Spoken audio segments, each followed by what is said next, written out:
every day. It's how you think the game every day. It's how you play the game. It's how you prepare for the game. And that's not even like when you get to the arena. That's like way before that. You know, like, is basketball, is that the most important thing while we're doing this? So you got to be comfortable with being uncomfortable.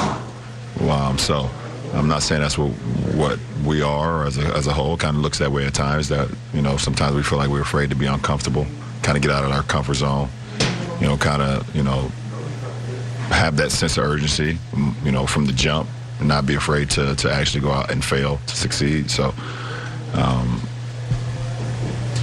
mean, we have, 23 games left, and see what happens.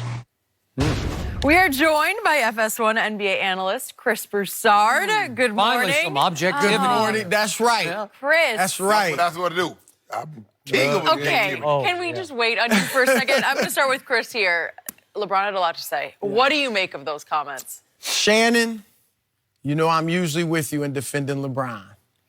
But I keeps it real, and I didn't like it. I was disappointed. Skip, what did I say? He did say. You did say? should have Okay. said it privately instead of Yeah. public. Okay, I'll give you that. Because I don't watch y'all. I don't even think don't he watch should have said it Fair Game, privately. So I know I'm Gotta have your objective when I fresh come out here. opinion. Okay, Good. so I'm glad you can. Okay. It was just too much me and them. And look, there's a time to drop the hammer, especially when you're the best player in the world, you're the leader, you've got championships. There's a time to do that. But there's also a time to hug your teammates, to encourage them, to support them, to let them know you're with them. And I thought this was that time. There were some things that baffled me. So LeBron talked about guys haven't been there. Do they know what they're missing out on? You know, if they haven't been there. Well, who are you talking about? JaVale McGee's got 2 championships. Tyson Chandler's got 1. Rajon Rondo's got 1. Okay, Lance that adds up to 4. Right. LeBron's got 3, and the rest of them have 4. So they've never been there. And a couple and done of them came at the expense of LeBron. Rondo's, yeah. Chandler's, Wow. McGee. I mean, all of them actually. that? Yeah.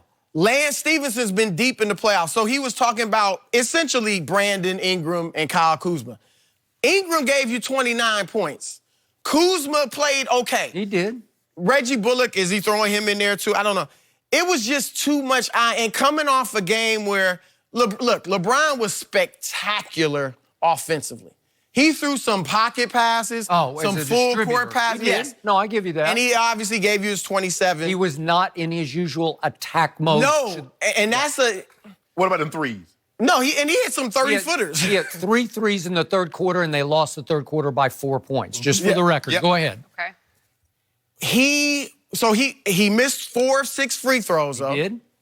And you said, and I was going to bring this up later, but he wasn't in his usual attack mode. LeBron has always been like, I've even asked him privately, why don't you just play point guard? He's never wanted to fully commit to a point guard, but yesterday he was pretty much fully committed to point He guard. was. I agree. I think part of the reason he doesn't want to fully commit is because he gets himself out of, like, scoring. Now, he's going to get you 25 no matter what. Right. But he's not. He only took 17 shots, only 6 free throws, so he wasn't attacking.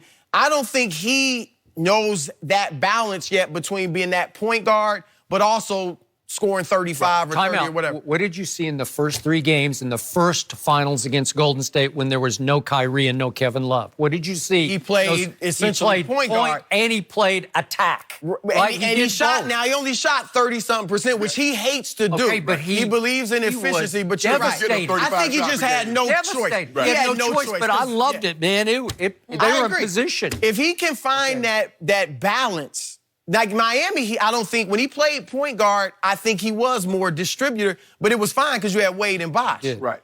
And yesterday, but that plays into the discomfort. I would say to LeBron, you be uncomfortable and go get me 45. That's not, he don't like to do that. There you go. Right? He likes to give you 27, 12, 10, whatever. Go be uncomfortable. We need the 45. He needs more James Harden. Right, we need that. And then defensively, that was their whole problem yesterday. And LeBron's been bad defensively. It just is what it is. Since I got this from Steve, our researcher, your guy, they were 10th. They were 10th defensively when LeBron got hurt. They were 7th defensively when he was out. Like, even though they were losing, they couldn't score. Really? But defensively, they were great. Since he's been back there, 25th defensively. So I'm just saying, this was not the time to separate yourself from your teammates, and that's. But I didn't know you. Okay, I give you that. All right, that's. I agree. You look at LeBron use the word like approach, the way you think the game, the way you prepare for the game, and I don't just mean on game day. He's talking from an inside position, knowing, seeing how. Because the thing is, you know this about LeBron, he's very observant. You watch the way the guys prepare. Who's taking it serious? Do you know what's at stake? And you're right, LeBron, but that's why you came here. You came here to lead this team, to help them understand the gravity of the moment and to never squander, never take anything for granted because these moments are precious. While they have more time than you do, it's your job. This is what you signed up for. Because it's not like you went to Golden State. Right. It's not like you went to a team that had perennial guys that had been championship caliber. JaVale McGee, but JaVale McGee was an ancillary part. I mean, Festus Ezeli has a ring, and he played the same role that JaVale McGee did. Tyson Chandler was a bigger piece, but he was much younger then. That's not the Tyson Chandler that we see today. I get all that. And like I said, my thing is, if you can say whatever you say publicly, if it can be said and conveyed in the same way privately, do that. But every time that you're upset that guys don't perform to the level that you think they should, you can't call them out publicly. They're still upset because it was all well and good. Man, LeBron coming here to play with us. Ooh, yeah, LeBron. He chose us. And that was their body language. And Lonzo was he was Lonzo's favorite player growing up. But playing with a guy like LeBron is demanding. And then he demanded that we be gone. And now we here. So we don't look at LeBron to say, nah, whatever. I ain't listening to you. You wanted me up out of here. So you think that's the mentality they have now? Yeah. They're not playing with that same. They're not. In the consistency, you mentioned like Ingram gave you 29, but he might give you 13 tonight. They get no consistency. What drives me the most nuts about the greatness of LeBron James is that somehow he has become the biggest finger-pointing excuse maker in the history of sports on a nightly basis. And I don't know why he needs to keep doing this, especially now. This team doesn't need for him to be pointing fingers in the locker room. They have enough trouble caused by him and Rich Paul at the trade deadline. They ain't caused by him and no Rich Paul. And the Brown wanted out. LeBron had no bearing on that. LeBron is a client. Did they not try to bully Dell Demps into giving up Anthony Davis for about half of the Lakers? Yes. Yes. Anthony Davis. Yes. Anthony said he's not signing a long-term deal. I don't understand how LeBron, because he's a client of Rich Paul at Clutch Sport, how we drag him into this. He's the CEO. No, he's not. That's Rich Paul's company. So, back to Saturday night. LeBron James could have so easily, as the unquestioned leader of the Los Angeles Lakers, dismissed what had just happened in New Orleans by saying, hey, for whatever reason, Anthony decided not to play or they chose not to play him.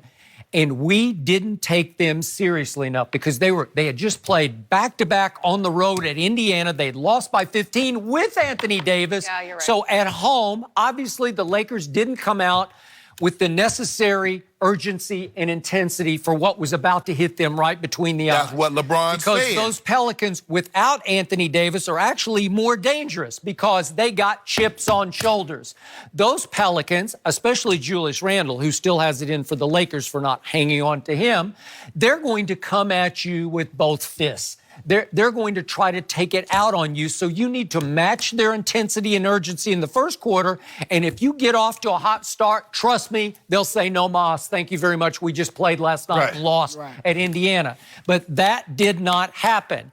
And all of a sudden, LeBron reaches for, how many in here know what's at stake if you've never been there? And I'm thinking, how many know what's at stake? And I look down the roster of playoff games played, and Rondo's played 105, and Tyson's played 75, and JaVale 44, and Lance 57. That's why LeBron got him. Okay, but that's why he got him, because because there are a whole bunch of people. There are 1, 2, 3, 4, 5, 6. There are 7 players in that locker room who have playoff experience. So don't tell me it's all a bunch of kids who have never been there and done this before, right?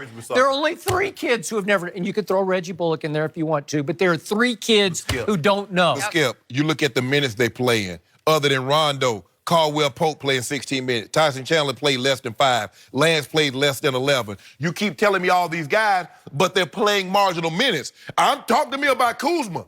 Talk to me about Brandon Ingram. Those are the guys that's playing the major minutes. But their problem was defense. Those guys brought it on offense. And LeBron is included in the defensive malaise. Yeah. That's they scored 115 points. They had, 33 assists, 33 assists. Turnovers. They had turnovers. Free throw shooting.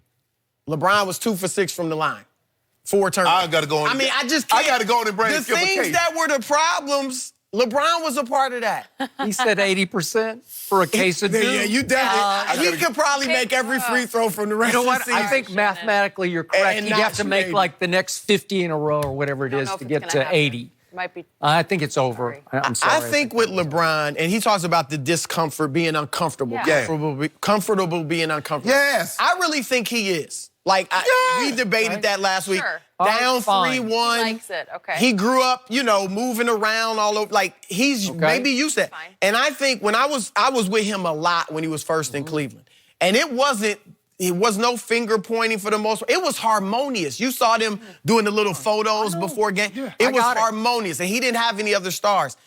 But what did get him? 60-something wins and out in the second or third round. He goes to Miami, drama every year. Back to Cleveland, drama every year. But we won 3. We got there to the finals every year. I feel like LeBron thinks that's necessary. For him to be uncomfortable is necessary. And for him, it may be. But that's not true for everybody. Exactly. And he creates that everywhere he goes, probably because he feels it's necessary. I hear what you just said. But then LeBron reaches on Saturday night for, I'm not accustomed to losing. It's just not how I'm built. And he says, so losing game 1 to Houston, actually game 1 was